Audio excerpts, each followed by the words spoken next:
started talking for an hour and 3/4. We can hardly hone in on some of the things we disagree or agree with. Some of the points we do agree, a lot of them we don't agree with. So I'm going to keep my presentation general and hone in on just 3 points. Staff, I'll remind the council, staff didn't increase the buffer zones. The OMB did not state that topography should not be altered, nor would the third type system have been brought into use if there are no risks involved to our future environment, water and ecosystem. There are risks, but they've never been quantified. We hear from staff, minimal risk. What is a minimal risk? So I'm here tonight to ask you, what could you do to reduce the risk and damage to our environment for the future? Now, one of the things is the topography that's being altered on this site. Now, Councillor Diane Friedman gave an answer in writing to Mr. Wellhouse, and I quote, "I understand why the topography is being changed related to the road grading, and I'm frustrated by the depth of clay till removed, recommended, but agree with the technical support for the removal. The key to the topography changes are related to the changes in winter maintenance practices and the significant reduction in the application of the chlorides." Now, it isn't the application of the chlorides, we know that, but if you look at the cut and fill on page 3, it clearly states here, given the undulating topography of the lands, and some fill operations are required to meet the municipal construction standards established in Waterloo Development Manual.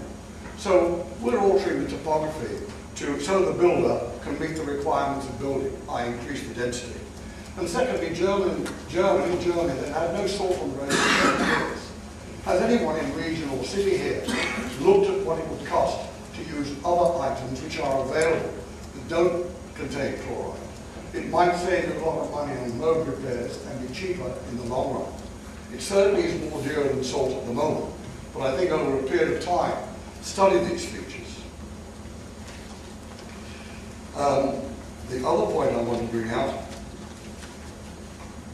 what I'm suggesting you this evening is to please face up to the element of risk the development poses to our ecosystem. The wildlife and water supply. We will not know for 10 to 15 years down the road who is right or what level of damage will occur. So I'm asking you tonight to mitigate the risk of level and to take some action tonight. Come to a compromise, one that both sides could probably live with for the betterment of our future community. Now, I fully respect both the regional staff's hard work in this development and cities, but tonight you have to look beyond staff's recommendations. Remember, previous decisions we've taken in Waterloo have been taken on staff, all well-meaning, and on consultants. Silver Lake, look at it, how it looks now after we spent $1 million on it. It looks worse now than when we started. So consultants aren't always right.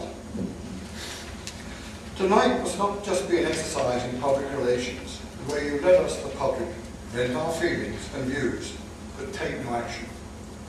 If you do nothing tonight, the development would go ahead with all the built-in risks that have never been quantified or acknowledged.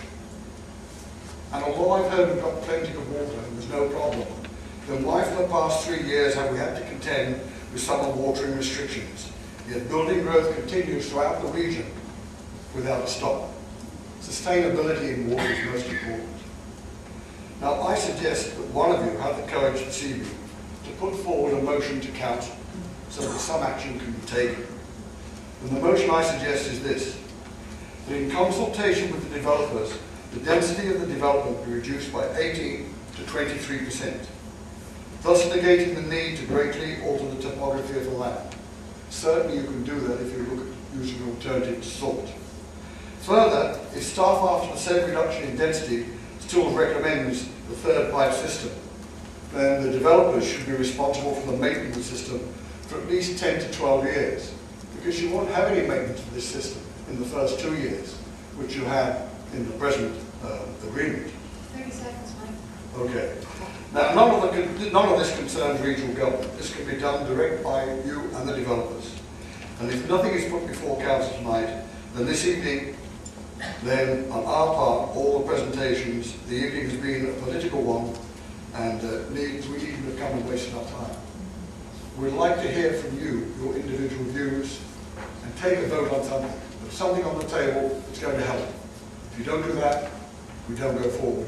We don't do anything at all. Thank you.